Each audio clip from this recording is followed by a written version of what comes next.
এখানে তৃতীয় অধ্যায় আছে, তারপরে বন্ডের চ্যাপ্টার অর্থাৎ ষষ্ঠ অধ্যায় আছে, তারপরে মূলধন বাজেটিং অষ্টম অধ্যায় আছে এবং নবম অধ্যায় অর্থাৎ ঝুঁকি ও মুনাফার চ্যাপ্টারও আছে। তাহলে আমরা শুরু করি লাস্টের অধ্যায়টা থেকে, অর্থাৎ ঝুঁকি ও মুনাফার চ্যাপ্টারটা দিয়ে আমরা শুরু করি।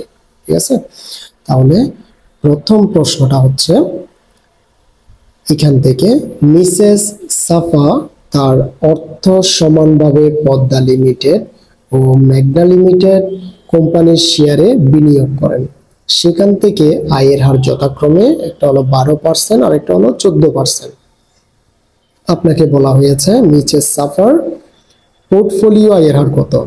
হ্যাঁ, পোর্টফোলিও আয়ের হার। তো আপনাকে যেই দুইটা কোম্পানির বা তিনটা কোম্পানি যদি থাকে তিনি ওটাকে যোগ করে 3 দ্বারা ভাগ করবেন। তো এখানে দুইটা কোম্পানি আছে, দুইটা কোম্পানিকে আমরা যোগ করে 2 দ্বারা যদি ভাগ করি তাহলে আমাদের কত আসলো? 13%। 13% হবে অপশন। নিচের কোন পরিস্থিতিতে মিসেস সাফা পদ্মা লিমিটেডে বিনিয়োগ বাড়িয়ে মেঘনা লিমিটেডে হ্রাস করবেন? অর্থাৎ পদ্মা লিমিটেডে কখন বাড়াবে? এখানে পদ্মা লিমিটেডে কিন্তু আয়ের হার কম, মেঘনা লিমিটেডে কিন্তু বেশি। এই পরিস্থিতিতে সে কিন্তু মেঘনা লিমিটেডে বিনিয়োগ করবে, তাই না? কিন্তু কোন পরিস্থিতিতে পদ্মা লিমিটেডে বিনিয়োগ বাড়াবে এবং মেঘনা লিমিটেডে কমিয়ে দিবে? মেঘনা লিমিটেডে আয়ের হার ও পরিমিতি ব্যবধান দুইটা হ্রাস পেলে, হ্রাস পেলে তো কখনোই সে করবে না। তারপর মেঘনা লিমিটেডে আয়ের হার ও পরিমিতি ব্যবধান দুইটাই বৃদ্ধি পেলে, না দুইটা বৃদ্ধি পাবে না, দুইটা বৃদ্ধি পেলে সেটা সমস্যা হয়ে যায় কোম্পানির জন্য বা লাভের জন্য। মেঘনা লিমিটেডে আয়ের হার অপরিবর্তিত থেকে পরিমিতি ব্যবধান হ্রাস পেলে, পরিমিতি ব্যবধান হ্রাস পেলে তো তার লসই হবে, সেটা সে করবে না।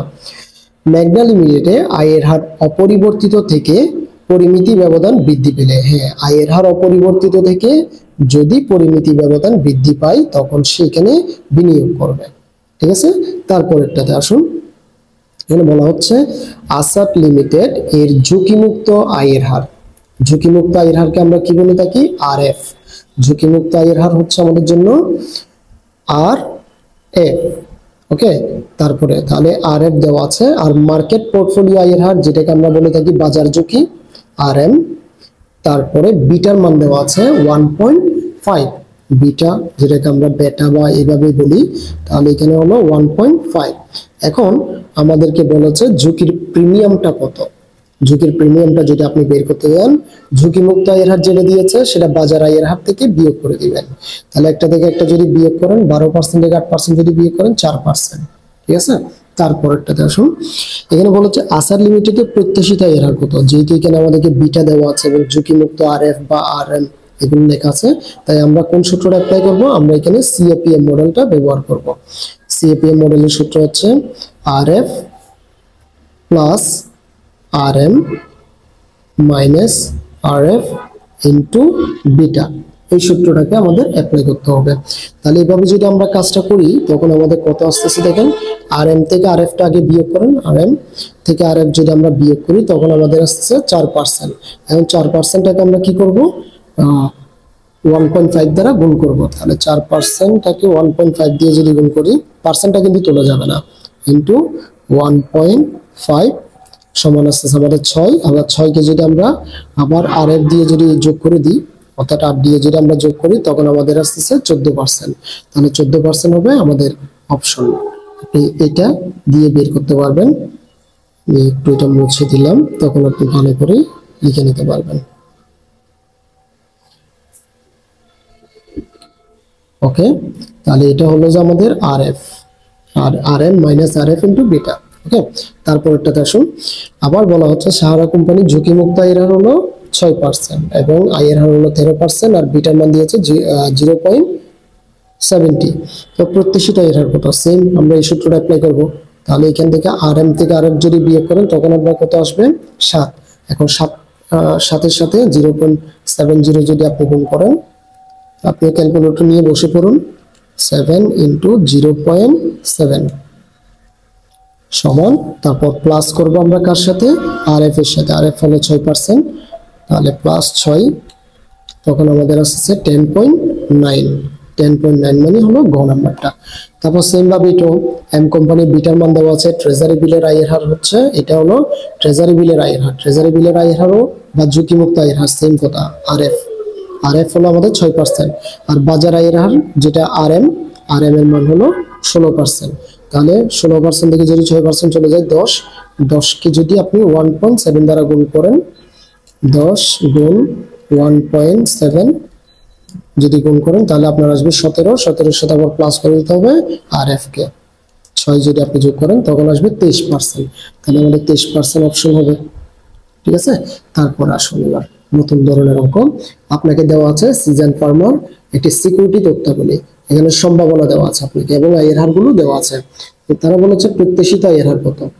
প্রত্যাশিত আয়ের হার যখন আমাদেরকে সম্ভাবনা দেওয়া থাকে তখন আমরা কোন সূত্রটা অ্যাপ্লাই করি, আমি এখানে সংক্ষেপেই লিখে আমরা সংক্ষেপে অ্যাপ্লাই করি আর ইনটু পি, অর্থাৎ রিটার্ন ইনটু প্রবাবিলিটি। প্রবাবিলিটি মানে হলো সম্ভাবনা। তাহলে সেক্ষেত্রে আমরা যদি একটার সাথে একটা গুণ করি এবং তারপরে যদি সবগুলো আবার যোগ করি, অর্থাৎ আমাদেরকে এখন কি করতে হবে, এটা গুণ এটা, এটা গুণ এটা এবং এটা গুণ এটা। আমরা যদি সবগুলো করি ক্যালকুলেটরে তখন আমরা কত পাচ্ছি দেখুন, ব্র্যাকেট দিয়ে যদি ক্যালকুলেটরে ধরেন তাহলে পরীক্ষায় ইজিলি করতে পারবেন। ইনটু 0.3 ব্র্যাকেট শেষ করে আবার প্লাস, তারপরে হলো 10 ইনটু একটা ব্র্যাকেট ইউজ করতে হবে, ব্র্যাকেট দিয়ে তারপরে হলো 10 ইনটু 0.4 ব্র্যাকেট শেষ করে আবার প্লাস, আবার ব্র্যাকেট দিয়ে 12 ইনটু 0.3 ব্র্যাকেটে শেষ করে এবার আমরা সমান দিয়ে দিলাম, আমাদের আসতেছে 9.7। তাহলে 9.7 উত্তর হলে খ নাম্বারটা। ঠিক আছে, তো এখন বলেছে যদি সরকারি সিকিউরিটিতে 10% সুদ পাওয়া যায় তবে উদ্দীপকে আলোচিত সিকিউরিটিতে বিনিয়োগ, অর্থাৎ সরকারি সিকিউরিটিতে যদি আমরা 10% সুদ পাই, 10% যদি সুদ পাই তাহলে আমরা কি বিনিয়োগ কি করব নাকি করব না। এখন আমাদের অলরেডি কত 9.7, কিন্তু এর থেকে তো আমরা বেশি পাচ্ছি 10%, তাহলে আমরা অবশ্যই সেখানে যুক্তিযুক্ত হবে। তারপর আসুন একটি স্টকে বিটার মান এটা দেওয়া আছে, অর্থাৎ আমরা যেভাবে এই যে লাস্টে করে বিটার মানটা থাকলে R F plus R M minus R F into beta এই সূত্র দিয়ে আমাদেরকে করতে হবে। তাহলে যখন আমরা বাজার আয়ের হার আর এম থেকে যখন আর এফটা বিয়োগ করবো তখন হবে 3 এর সাথে 1.8 গুণ করবেন, 3 গুণ 1.8, তারপরে হলো প্লাস হলো কত ঝুঁকিমুক্ত আয়ের হার হলো 7কে যদি আমরা যোগ করি তখন হচ্ছে 12.4, অর্থাৎ অপশন হবে গ। যদি বাজার আয়ের হার 12% হয় তখন প্রত্যাশিত আয়ে কি পরিবর্তন করবে। তখন আমাদেরকে বাজার আয়ের হার যদি আমরা 12% ধরি তখন 12% ধরলে আমাদের কি আসবে, এখানে 12 থেকে যদি 7 চলে যায় 5, তাহলে 5 গুণ 1.8 9 আসতেছে প্লাস, তখন আমরা কি করব এই 7টাকে যোগ করব, 7কে যদি যোগ করি তখন 14%, এটা হচ্ছে 16% আসতেছে। তাহলে 16% হলে আমাদের যেটা এখানে প্রত্যাশিত আয়ের হার কি পরিবর্তন হবে, তখন কি পরিবর্তন হবে 8 কত পার্সেন্ট, আগে আসছিল আমাদের 12.4, তাহলে 12.4 আর এখানে হলো মাইনাস দিব আমরা 12.4 থেকে 12.4 যদি আমরা মাইনাস দিই তখন 3.6% বৃদ্ধি পাচ্ছে। ওকে, তারপরে এবিসি কোম্পানি আপনাকে এখন দেওয়া আছে বছর, কিছুক্ষণ আগে আমরা যেটা করেছিলাম এটাতে দেওয়া ছিল সম্ভাবনা থাকলে সামেশন আর ইনটু পি প্রত্যাশিত আয়ের হার বের করার জন্য।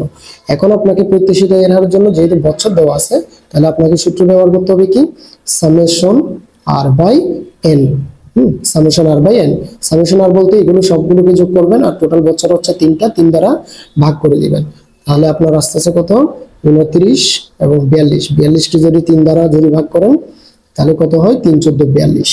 ওকে, অর্থাৎ অপশন হচ্ছে আপনার 14%।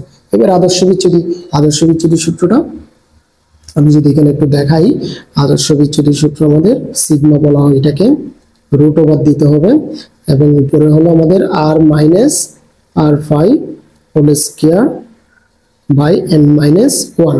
তাহলে সেক্ষেত্রে আপনার এখন কত দাঁড়াচ্ছে, আমাকে আর থেকে অর্থাৎ প্রতি বছরের আর মানে হলো এগুলো, আর আমরা প্রত্যাশিত আয়ের হার পেলাম কত 14%, তাহলে আমাদেরকে কি করতে হবে এখন 15 থেকে 14টা বিয়োগ করে হোল স্কয়ার করতে হবে।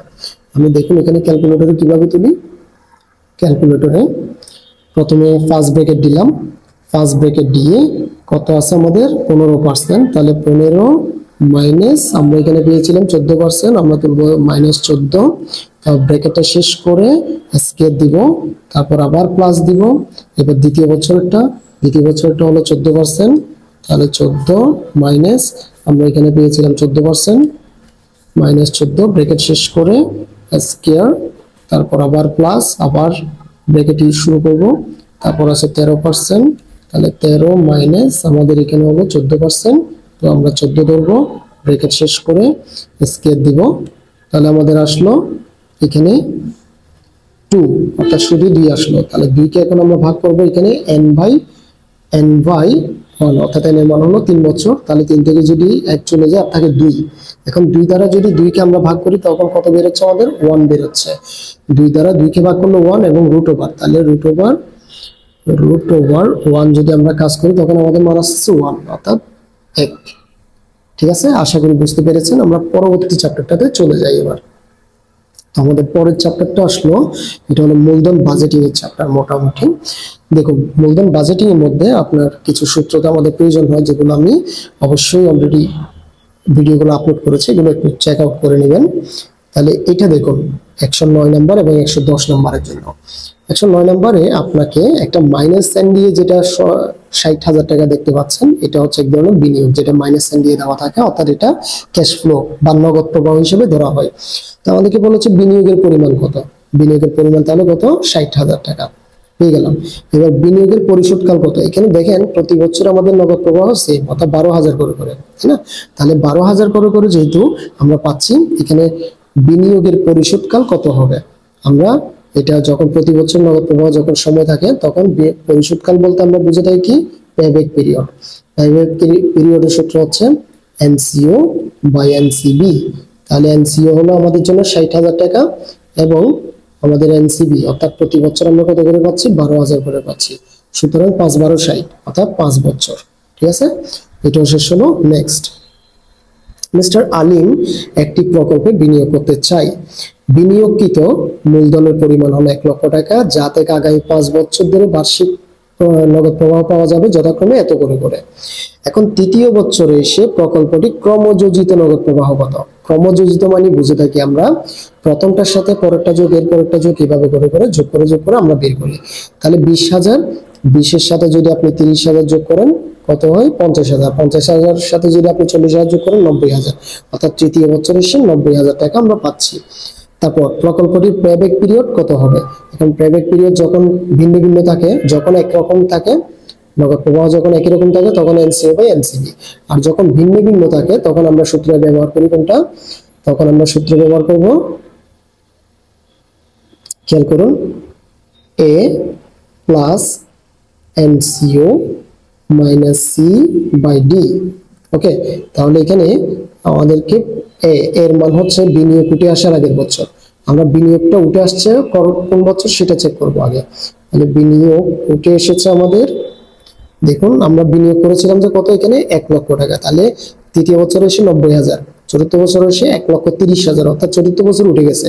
এটা উঠে আসার আগের বছর হলো 3 প্লাস তারপর এনসি মানে হলো বিনিয়োগ 1 লক্ষ টাকা, তারপরে মাইনাস সি বলতে বোঝানো হয় ক্রমযোজিত, অর্থাৎ যেটা তৃতীয় বছর লিখেছিলেন ওই তৃতীয় বছরের সোজা ক্রমযোজিত। তাহলে তৃতীয় বছরের সমান ক্রমযোজিত কত পাইলাম আমরা? 90,000 টাকা পাইছিলাম। তাহলে 90,000 টাকা বসে দিব। তৃতীয় বছর সমান ক্রমযোজিত, এটা অলরেডি আমরা এখানে বের করেছি। হ্যাঁ, 90,000 টাকা।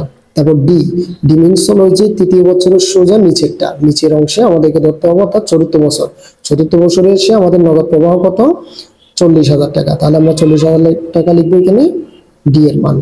সুতরাং আমরা এখান থেকে পাচ্ছি করে গেলে 10,000 কে এখন 40,000 দিয়ে ভাগ করতে হবে। 10,000 ভাগ 40,000 ভাগফল এটার সাথে আমাদেরকে যোগ করে দিতে হবে 3 সমান আমরা পাচ্ছি 3.25। তাহলে 3.25 হওয়ার অর্থ হলো 3.3 মাস, অর্থাৎ 3 বছর 3 মাস। এটাকে যদি আপনি রূপান্তর করেন 3 বছর 3 মাস। ওকে, তারপরে আসুন, এখানে বলা হচ্ছে একতা ড্রিঙ্কিং ওয়াটার লিমিটেড এর উৎপাদন কাজের জন্য 1,12,000 টাকা দিয়ে একটি মেশিন প্ল্যান কিনলো। মেশিনটির সম্ভাব্য আয়ুষ্কাল হতো 4 বছর এবং প্ল্যান থেকে আগামী 4 বছর যথাক্রমে এত এত করে করে নগদ প্রবাহ পাওয়া যাচ্ছে। মেশিনটি পরিশোধকাল কত হবে? পরিশোধকাল এই যে কিছুক্ষণ আগে আমরা একটা সূত্র দিয়ে অ্যাপ্লাই করলাম, ওই সূত্রটা সেম আবার পেব্যাক পিরিয়ডের সূত্র হলো আমাদের A plus NCO minus C by D. তাহলে আমাদের এ মিনস হলো বিনিয়োগ উঠে আসার আগের বছর। টোটাল বিনিয়োগগুলো দেখেন, এখানে আমাদের বিনিয়োগ ছিল কত? 1,12,000। তাহলে 40,000, 60,000, 1 লক্ষ টাকা, 1,40,000 টাকা এই বছর উঠে গেছে, অর্থাৎ তৃতীয় বছর উঠে গেছে। তাহলে তৃতীয় বছরের আগের বছর, এটা হলো 2। তারপর এনসি হলো 1,12,000 টাকা। তারপর মাইনাস সি মিনস হলো ক্রমযোজিত, যেটা আমরা 2 লিখেছিলাম, 2 এর সোজা ক্রমযোজিত। তাহলে 40,000 এর সাথে যদি 60,000 যোগ করি তখন আমাদের কত বের হচ্ছে? 1 লক্ষ টাকা। এই 1 লক্ষ টাকা আমরা ক্রমযোজিত হিসেবে ধরবো এখানে। তারপরে ডি মিনস হলো আমাদের যেটা ক্রমযোজিত সেটা সমান ডি এর মান, অর্থাৎ ক্রমযোজিত নিচেরটা। তাহলে নিচেরটা হলো যে আমাদের তৃতীয় বছর আসলে 40,000 টাকা। ঠিক আছে, তাহলে আমরা এখন কত পেলাম? আমাদের 1,12,000 টাকা থেকে যদি আমরা 1 লক্ষ টাকাটা বিয়োগ করি তখন আমরা পাচ্ছি 12,000। এখন তাহলে 12,000 ভাগ তখন আমাদের কত? 40,000 ভাগ করলে 0.3, তারপর প্লাস করতে হবে আমাদেরকে 2, সুতরাং 2.3। তাহলে 2.3 বছর। ওকে, তাহলে ডি এর মান এটা আমরা মোটামুটি বের করে থাকি। আমি যদি আপনাকে ম্যাথের মাধ্যমে দেখাই 40, 60, 40, 55, এটা আমি আপনাকে একটা ম্যাথের মাধ্যমে দেখাই। দেখুন, এটা হলো আমাদের জন্য বছর ইয়ার। তারপরে আমাদেরকে দেওয়া আছে সিএফএটি, অর্থাৎ ক্যাশ ফ্লো আফটার ট্যাক্স দেওয়া আছে। তারপরে সিসিএফএটি। ওকে, তাহলে এখানে 1, 2, 3, 4 আমাদের প্রথম বছর দেওয়া ছিল কত? প্রথম বছর আমাদের মান দেওয়া ছিল 40,000, 60,000, 40,000, 60,000, তারপর আবার 40,000, তারপরে 55,000। তাহলে এটা প্রথমটা আমরা এখানে বসাবো ক্রমযোজিত বের করার সময়। তারপর এটার সাথে এটা যোগ করলে 1 লাখ, তারপরে এটার সাথে এটা যোগ করলে 1,40,000, তারপর এটার সাথে এটা যদি যোগ করি 1,95,000। ওকে, তাহলে বিনিয়োগ আমাদের বিনিয়োগ ছিল 1,12,000। 1,12,000 টাকা উঠে গেছে তৃতীয় বছরে এসে। এখন তাহলে তৃতীয় বছর না লিখে আমরা এর মানটা কত লিখবো? এখান থেকে A plus NCO minus C by D. তাহলে এর মান হলো বিনিয়োগ উঠে আসার আগের বছর। বিনিয়োগ উঠে গেছে তৃতীয় বছর, এটা উঠে আসার আগের বছর হচ্ছে 2। বিনিয়োগ হলো এনসিও মানে বিনিয়োগ হলো 1,12,000 টাকা। 1,12,000 টাকা আমরা লিখলাম। তারপরে মাইনাস সি মিনস হলো এই যেটা ক্রমযোজিত সিটা। তাহলে এটা 2 এর সোজা, অর্থাৎ যেটা বছর নেবেন সেটা বছরের সোজা 1 লক্ষ টাকা। ওকে, তারপরে এবার এখানে আসে আপনার যেটা আমরা ক্রমযোজিত ধরলাম সেটার আগের বছরের নিচের অংশটা। নিচের অংশ মানে হলো 40। যদি আমরা এটা নিতাম তাহলে এটার পরবর্তী বছরের 2টা। ওকে, তাহলে এখন 40,000 টাকা হলো ডি এর মান। সবসময় এইভাবেই করবেন। তাহলে আমরা সেভাবে পেলাম কত? 2.3 বছর। তাহলে আশা করি বুঝে গেছেন এটা। এখন বলতেছে চতুর্থ বছরে ক্রমযোজিত নগদ প্রবাহ কত হবে? তাহলে চতুর্থ বছরের ক্রমযোজিত নগদ প্রবাহ আমরা এখন বের করেছি 1,95,000। এই যে দেখেন 1,95,000 টাকা। তাহলে 1,95,000 আমরা অপশন দিব। ঠিক আছে, তারপরে দেখুন বলা হচ্ছে একটি প্রকল্পে 2 লক্ষ টাকা বিনিয়োগ করে আগামী 6 বছর প্রতি বছরে 50,000 টাকা করে পাওয়া যাবে। এখন 50,000 টাকা করে যদি পাওয়া যায় তাহলে সুযোগ ব্যয় হবে 11%। ওকে, এখন আপনাকে প্রশ্ন কি বলেছে? প্রশ্ন বলেছে বিনিয়োগের পরিশোধকাল কত হবে। তাহলে আমরা সূত্র জানি যে কি, যখন নগদ প্রবাহ যখন সব সময় একই রকম থাকে তখন এনসিও ডিভাইডেড বাই এনসিবি, অর্থাৎ বিনিয়োগ ডিভাইডেড বাই নগদ প্রবাহ। তাহলে আমাদের বিনিয়োগ হলো 2 লক্ষ টাকা আর নগদ প্রবাহ হলো 50,000, ভাগ করলে কত বের হবে? 4। অর্থাৎ আমাদের অপশন হবে এখন 4 বছর। এখন আসি নিট বর্তমান মূল্য। নিট বর্তমান মূল্যটা একটা নতুন বিষয়। যদি আপনার প্রতি বছর নগদ প্রবাহ সেম থাকে তখন আমরা সূত্র বসাবো। আমি এখানে করিয়ে দিচ্ছি সেটা। এনপিবি অর্থাৎ নিট বর্তমান মূল্য। আমাদের সূত্র হচ্ছে এখানে বসাবেন যে সিএফ মানে ক্যাশ ফ্লো, সিএফ সমস্যা হবে সিএফ ইন্টু সূত্রটা 1 minus 1 divided by 1 plus I power N divided by I, আবার এখান থেকে বিয়োগ করে দিতে হবে এনসিও। ওকে, তাহলে আমাদের টোটাল নগদ প্রবাহ আমরা কত করে পাচ্ছি? প্রতি বছর 50,000 টাকা করে পাচ্ছি। হ্যাঁ, এবার আসেন এবার 1 minus 1 divided by 1 plus I এর মান। আমাদের আই এর মান কত করে দেওয়া ছিল? 11% দেওয়া ছিল এবং বছর ছিল 6টা। তাহলে আমরা এখানে 11% আমরা লিখব 0.11 এবং বছর হলো 6।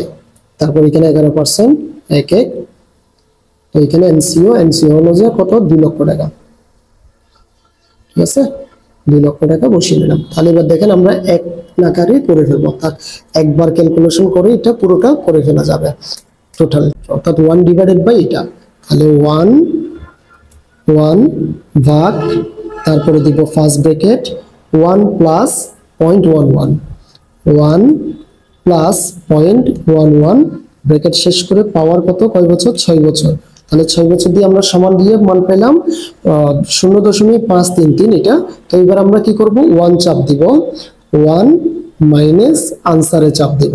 তাহলে সমান দিব 1 মাইনাস আনসার সমান চাপ দিয়ে 0.46 আসতেছে। এবার ভাগ করে দিব 0.11, ভাগ 0.11, তাহলে ভাগ 0.11 দিলাম। তারপরে আসলো আমাদের 4 দশমিক, তারপরে সেটার সাথে আমরা এখন 50,000 কে গুণ করব, গুণ 50,000।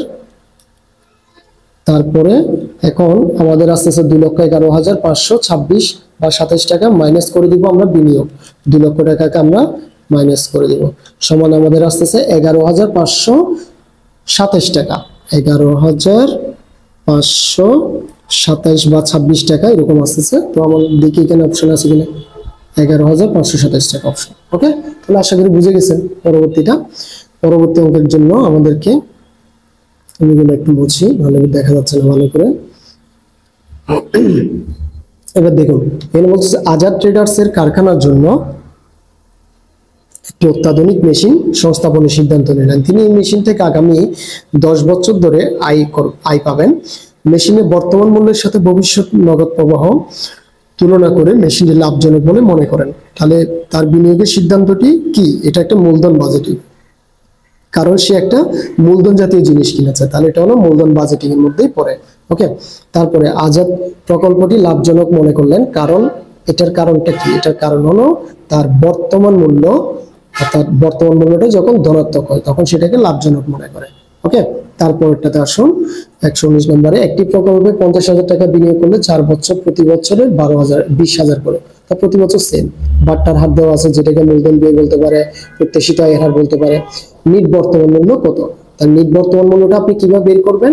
আপনার এই যে কিছুক্ষণ আগে আমরা একটা সূত্র দেখলাম এটা, তাহলে এখানে আপনার ক্যাশ ফ্লো হলো কত করে? ক্যাশ ফ্লো হলো 20,000 টাকা, তারপর বিনিয়োগ হলো 50,000 এবং আপনার পার্সেন্ট হলো কত? আয়ের মান 12%, টোটাল মিলে 4 বছর। তাহলে সেভাবে আপনি কাজ করে নিজেই করতে পারবেন। হ্যাঁ, এটা নিজেই এই মাধ্যমে করে ফেলেন। ওকে, আমি আর সময় নষ্ট করবো না।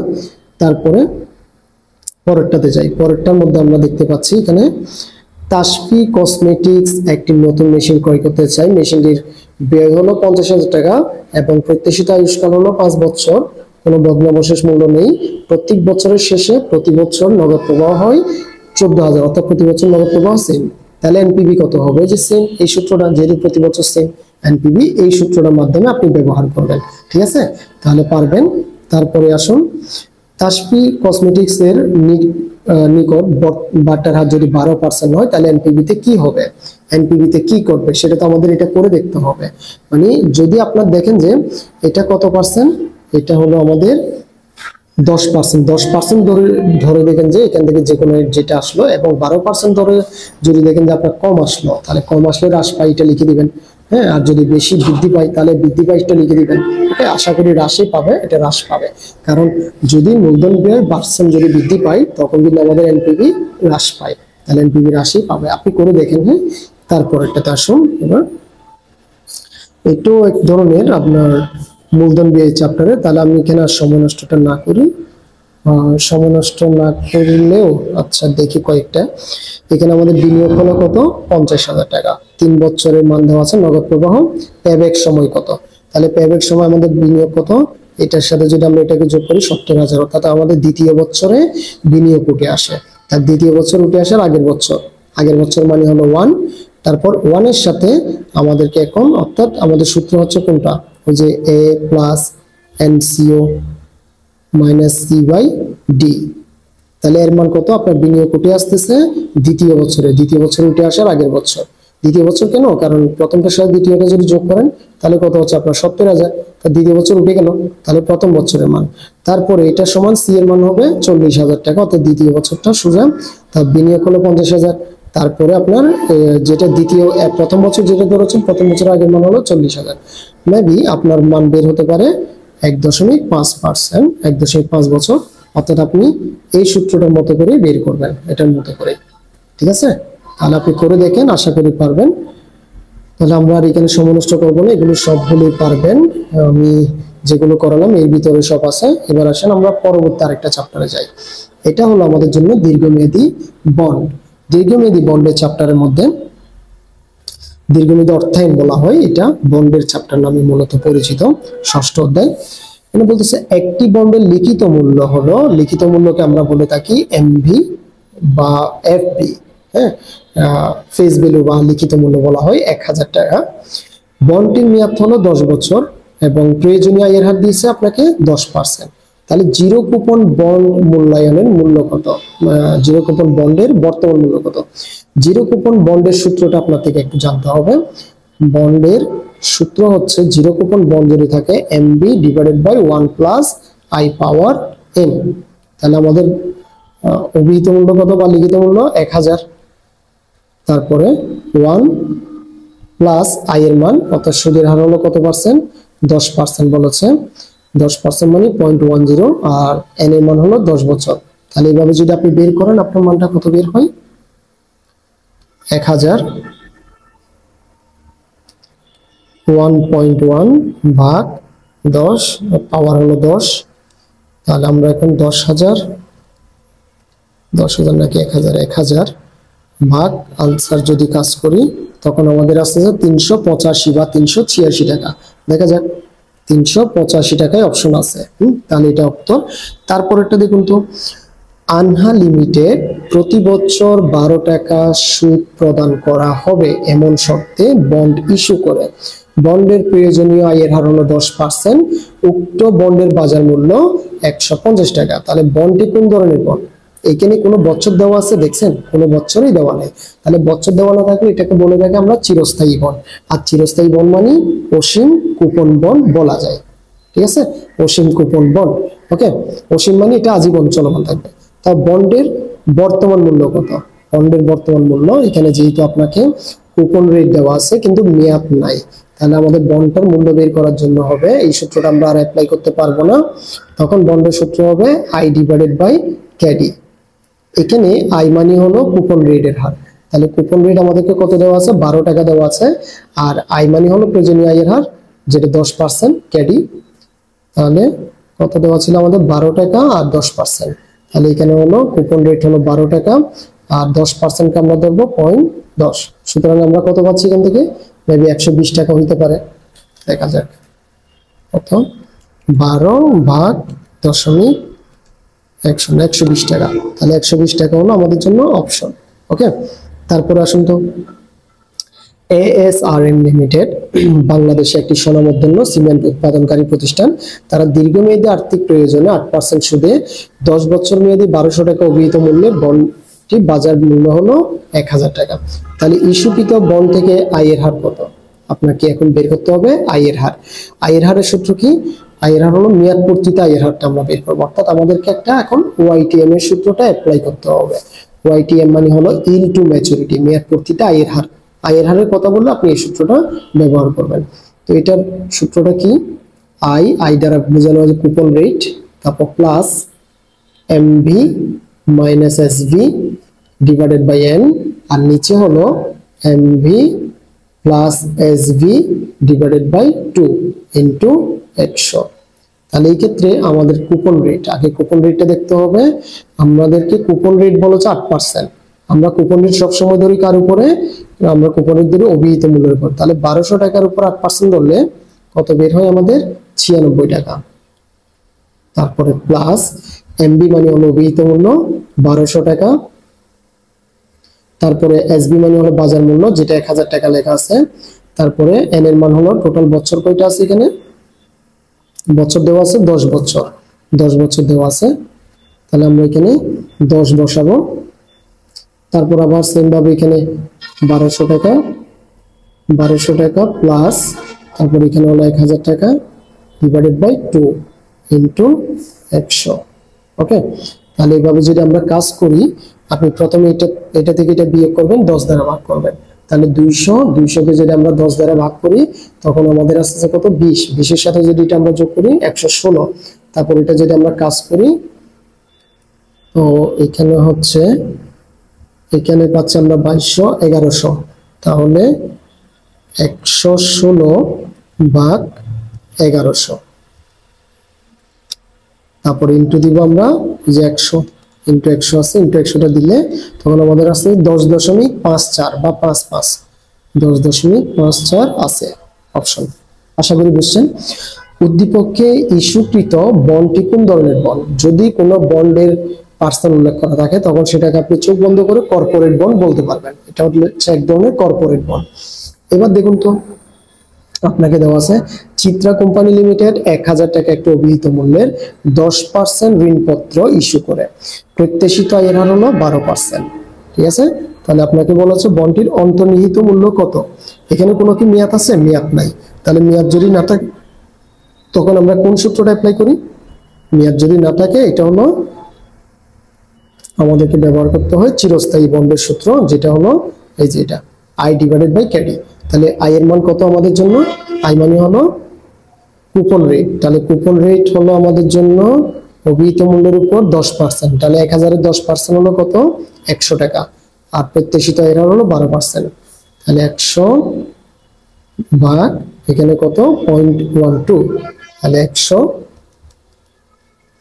ভাগ 0.12 সমান কত? 833 টাকা। তাহলে 833 টাকা আমাদের আছে কিনা দেখতে হবে, আছে। ওকে, অপশন এটা আশা করি বুঝতে পেরেছেন। পরেরটাতে চলে আসুন, এটা থিওরিটিক্যাল, আপনি দেখে নেবেন। আরএফএল পাইপ লিমিটেড বর্তমানে বাংলাদেশের নামি দামি পাইপ উৎপাদনকারী প্রতিষ্ঠান। তারা দীর্ঘমেয়াদী অর্থায়নের উদ্দেশ্যে 10 বছর মেয়াদী 2000 টাকা অভিহিত মূল্যের একটি বন্ড ইস্যু করে। বর্তমানে বন্ডটি 1500 টাকায় বিক্রি হচ্ছে। বন্ডের কুপন সুদের হার হলো 12%। ওকে, তো আমাদেরকে প্রশ্ন করেছে কি এখানে ইস্যুকৃত বন্ডটির নাম কি?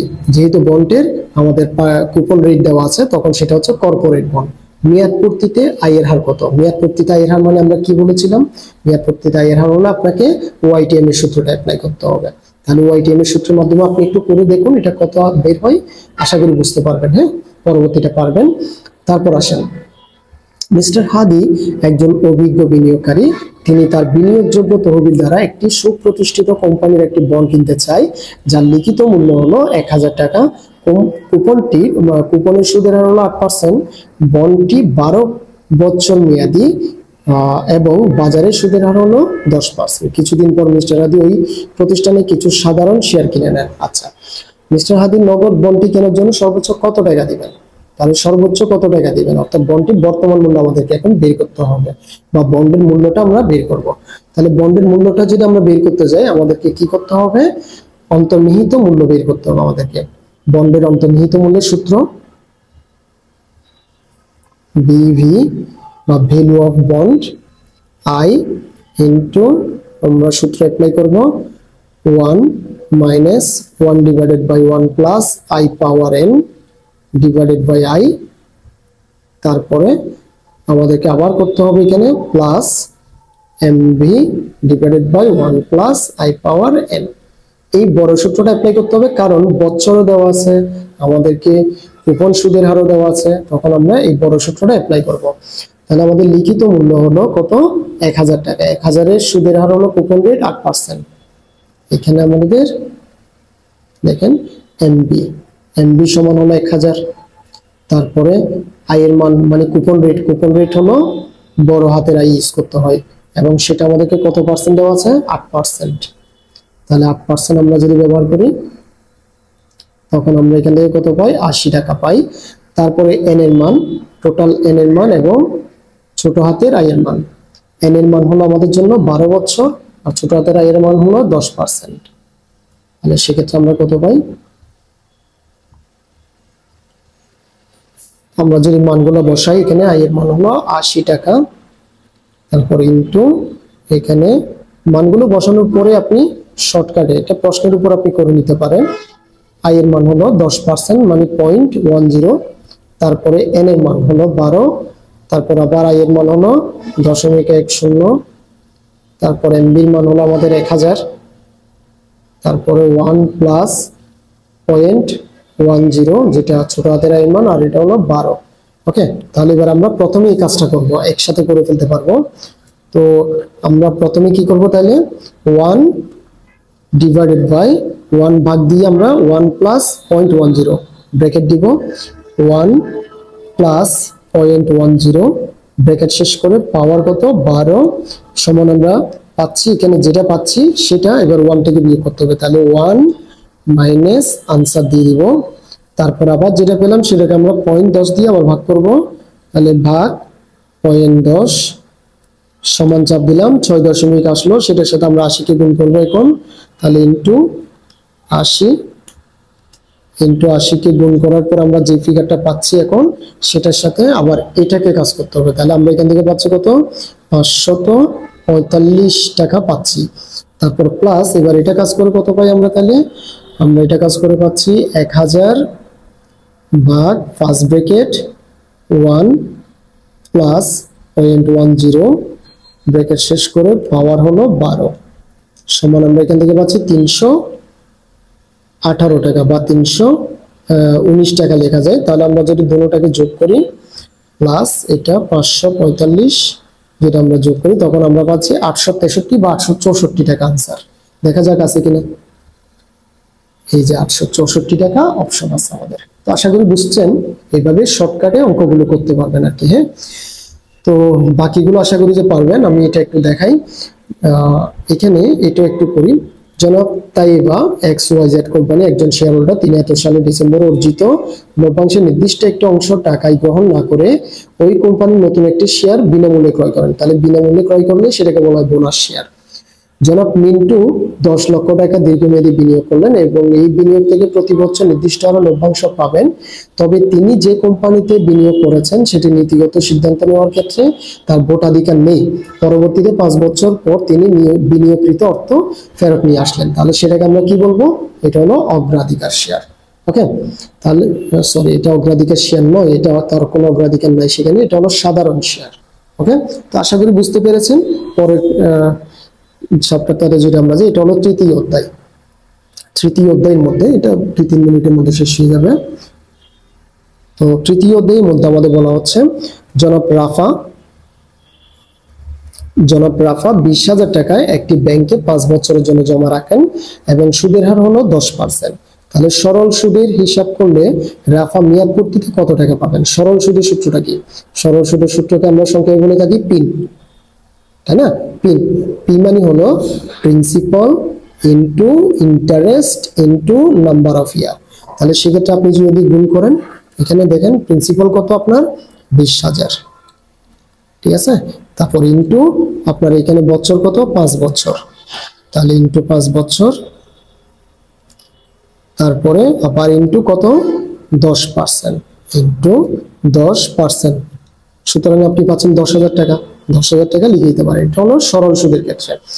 ব্যাংক চক্রবৃদ্ধি সুদ গণনা করলে তাহলে মেয়াদ পূর্তিতে উক্ত টাকা চক্রবৃদ্ধি সুদের ব্যবধান কত? চক্রবৃদ্ধি সুদের ক্ষেত্রে তাহলে কত টাকা সে পাবে? এখন আমরা যদি এফবি সূত্র অ্যাপ্লাই করি, চক্রবৃদ্ধি সূত্র বললে আমরা এখানে এফবি সূত্রটা অ্যাপ্লাই করব, PV into 1 plus I power N. তাহলে সে বর্তমানে ঋণ নিচ্ছে কত 20,000 টাকা, আর 1 প্লাস আই এর মান সুদের হার হলো কত পার্সেন্ট? 10%। তারপরে এন এর মান হলো 5 বছর। 10% আমরা 0.10, আর এখানে হলো 5 বছর। তো সুতরাং আমরা কাজ করলে কত পাই? তাহলে 1 প্লাস 0.10 ব্র্যাকেট, তারপর পাওয়ার দিব আমরা কত? আমরা পাওয়ার দিব 5, তারপর যেটা আসলো সেটার সাথে আমরা ইনটু করব 20,000 টাকা। তাহলে 20,000 টাকা দিলে আমাদের আসতেছে কত? 32,210 টাকা।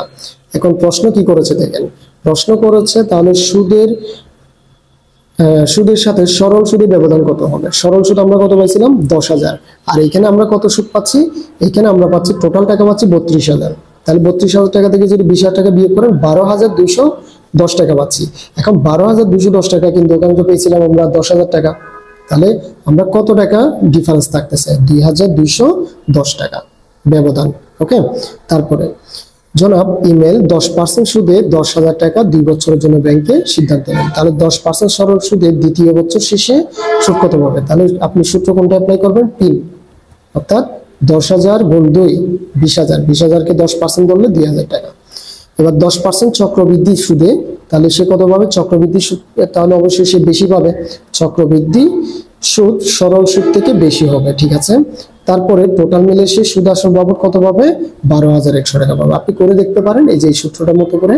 তাহলে আপনারা, আমাদের অপশন হচ্ছে কত, 2 ও 3, 2 ও 3 হলো গ নম্বর উত্তর। তারপর আসেন, এখানে বলা হচ্ছে মিস্টার আলী মেঘনা ব্যাংক লিমিটেড এর একটি স্কিমে 2 লক্ষ টাকা জমা রাখেন। মেঘনা ব্যাংক এই স্কিম 5 বছর 10% হারে চক্রবৃদ্ধি সুদ প্রদান করে। এখন মিস্টার আলী ব্যাংকে জমাকৃত টাকাকে কোন ধরনের নগদ প্রবাহে অন্তর্ভুক্ত করা হয়, সেটা তিনি এককালীন জমা রেখেছেন, তাই না, এককালীন এই টাকাটা পাবে, তাহলে এককালীন নগদ প্রবাহ। 5 বছর শেষে কত টাকা পাবেন, 5 বছরের শেষ করার পরে তিনি কত টাকা পাবেন।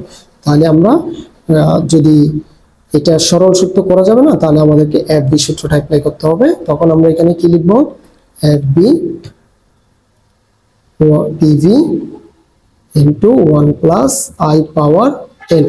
তো আমরা বর্তমানে সে কত টাকা জমা রাখলো, বর্তমানে সে জমা রাখলো 2 লক্ষ টাকা, 10% 5, তাহলে 2 লক্ষ টাকা। তারপরে 1 প্লাস I এর মান হলো কত পার্সেন্ট, I এর মান হলো 10%। তাহলে আমরা যদি সেভাবে সংক্ষেপে যদি করে ফেলি ক্যালকুলেটরের মাধ্যমে, আপনি ক্যালকুলেটর নিয়ে করে দেখুন, তাহলে 1.10% পাওয়ার হলো 5, তারপর ইন্টু হলো 2 লক্ষ টাকা। সো আমরা কত মান পাচ্ছি এখানে, আমরা মান পাই 3,22,102 টাকা, 3,22,102 টাকা, অর্থাৎ ঘ নম্বরটা উত্তর, ঠিক আছে। তারপরে মিস্টার শ্যামল দত্ত 12% চক্রবৃদ্ধি সুদে এক মক্কেল রানা দাসকে 5 বছরের জন্য 20,000 টাকা ঋণ প্রদান করে। 5 বছর পর রানা দাসকে কত টাকা পরিশোধ করতে হবে, এই যে আপনি ওইভাবে FB সূত্রটা অ্যাপ্লাই করেন, তাহলে পেয়ে যাবেন আপনি, ঠিক আছে। তারপরে ঋণের সুদে 2 বছর গণনা করলে তাহলে মেয়াদ শেষে সুদে আসলে কত হবে। আমরা যদি 2 বছর, অর্থাৎ 2 বছর বলতে আমরা এটাকে m আনতে হবে, এখানে m দ্বারা ভাগ করতে হবে, এখানে m দ্বারা গুণ করতে হবে। m এর মান আসবে আমাদের কত, তাহলে আমরা PV এর মান বসাবো, সে কত টাকা লোন দিয়েছিল, লোন দিয়েছিল 50,000 টাকা, 12% 2 বছর কত 5 বছর, তাই না, 5 বছরের জন্য লোন দিয়েছে। তাহলে 50,000 টাকা বসালাম আমরা। তারপরে এখানে হলো 1 প্লাস I এর মান হলো সুদের হার কত পার্সেন্ট,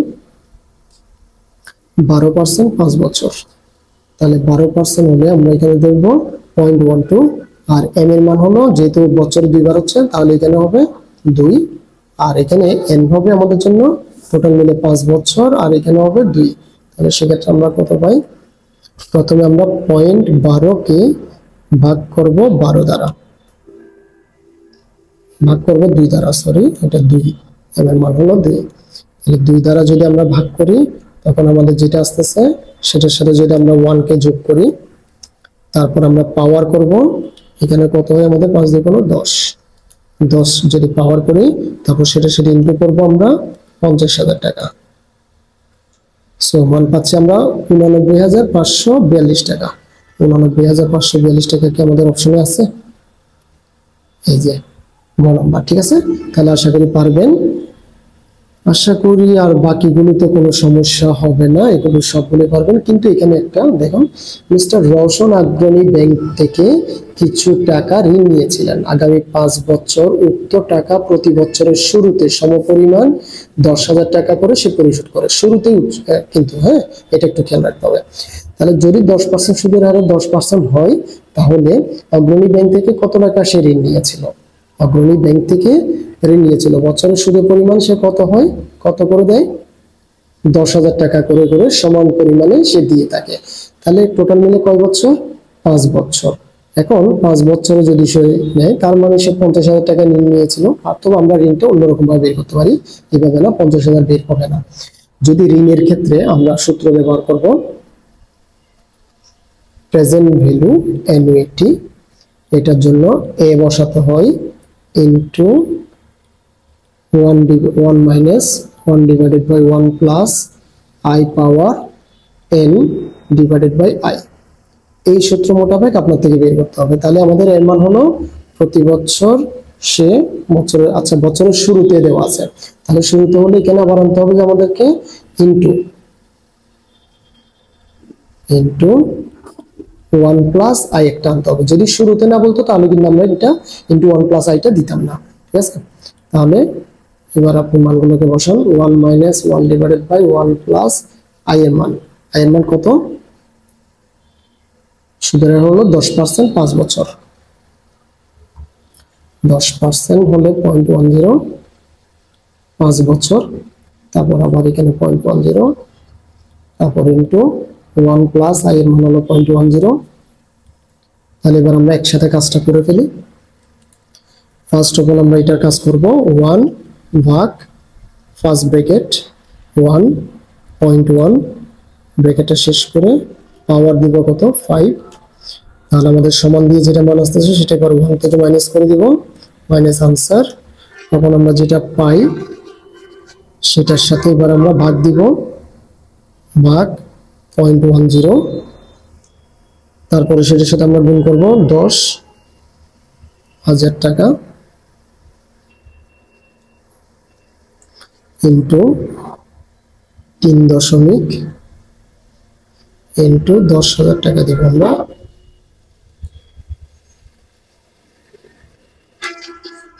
ওকে, একটু মিস্টেক হয়ে গেল আমার, আবার করি। 1 ভাগ ফার্স্ট ব্র্যাকেট 1.1 ব্র্যাকেট শেষ করে পাওয়ার 5, তারপরে 1 মাইনাস আনসার, তারপর আবার ভাগ হলো কত? 0.10, তারপরে ইনটু 10,000,